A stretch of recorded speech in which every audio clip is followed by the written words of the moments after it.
some, a few people that aren't here today, a few people that aren't actually at RCOS, but will be in the pictures we're going to show because they were at Maker Faire with I'm Drill, Tim is in a class, this is Gordo, and Eric. So LIB3 is an open source hardware startup.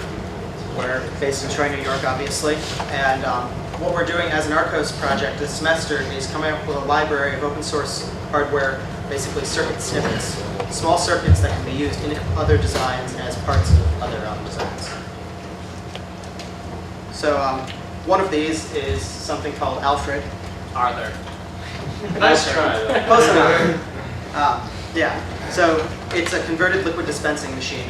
Arthur is the name for the whole machine, and we've created a bunch of snippets that are used in this demonstration. And it's basically consists of servo motors with shaft encoders.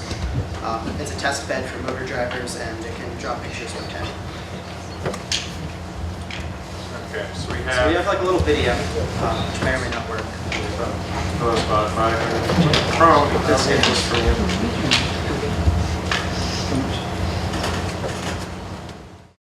Okay, here we go.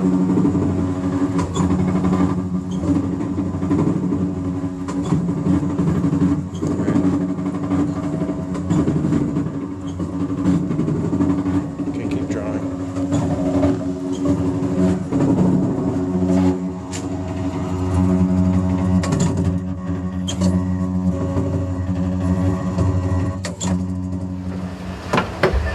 So it really doesn't look that impressive in this video, but the video is just a demonstration of the electronics we designed to actually control the machine. When we got the machine, it was full of old, decrepit, like 1991 hardware. The original PC interface was on an ISA card using a software that you can't get anymore, like it's just nowhere. So we redid all the control electronics, the motor controllers. We're using a Cypress PSOC 4 now for communicating with the computer. We can do it through a native USB driver or through a serial port. Right now we're using a serial port because the native USB driver on the PSOC disables certain aspects of programming a PSOC. So in development we're using the serial, but we can use the USB and it works. We're just not right now. So Merlin is the name of the software that we use for controlling it. That's something that Tim worked on this semester. And it's basically a real-time control application. It's very simple. It takes the mouse coordinates and does a little bit of math to them, and then writes them out in serial port or to the USB driver. So the machine can follow it real-time. It doesn't do much other than that. It's really just a demonstration for the hardware. Merlin is that software that was in the video on the computer showing the plotting with the mouse. This is just basically the front end, but the real value of Merlin is the back end, which does all the communication with the machine and all the math that has to be done to control it. So some of the next steps that we're going to be working on extending this is a general motor controller, basically a driver that can be used for controlling relatively large servos or DC motors. And that can be applicable to any sort of CNC machine or other robotics type projects. Like universal USB control interface, something that can be expanded to beyond just 3 axes.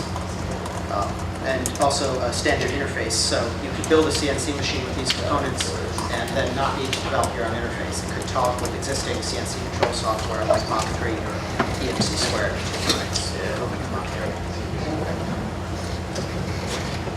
So we went to Maker Faire with Arthur and Merlin and our Gerald's pilot board. We met a lot of cool people. Basically, we're there advertising our PCB assembly services, small scale manufacturing, and general electrical engineering consulting. So we met a lot of cool people. We won the Educator's Choice Award. I don't know how we did that, but we did it. And we have a few people that want to write editorials on us. We were on Hackaday. Arthur was there on Hackaday. That was Tim. So yeah. But yeah, we also brought a few other small projects to Maker Faire. We had, Eric mentioned the pilot. We also recently did a design for the physics department here at RPI for some lab equipment, and we were showing that off. and a few other bits and pieces of PCBs and things that we've designed. So yeah, that's about it. We're doing a bunch of cool stuff. They featured on blogs and stuff. It's lots of fun. And if you want to work with us, or if you have good ideas, or if you just want to have fun with circuit boards and things like that, I'm sure we can find stuff for you to do. So talk to us, or send us an email, or get in touch with us on the RCOS list. Okay. So thanks to all the usual suspects, Sean O'Sullivan, Professor Morthy, Professor Wilchman. That's it. Any questions?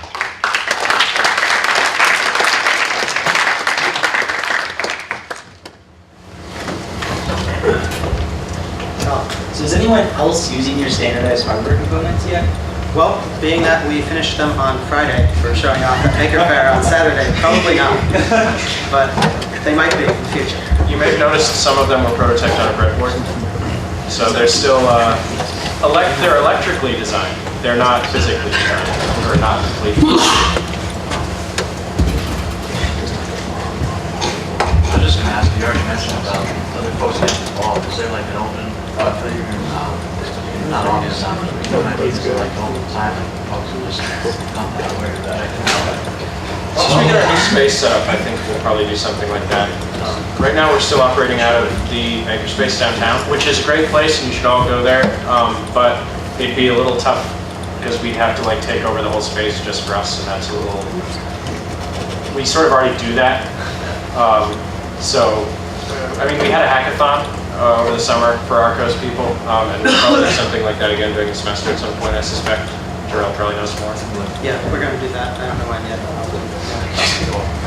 But yeah, we're hoping to be moved into our new space sometime starting next semester, and at that point we'll probably try to set up something like that. Yeah.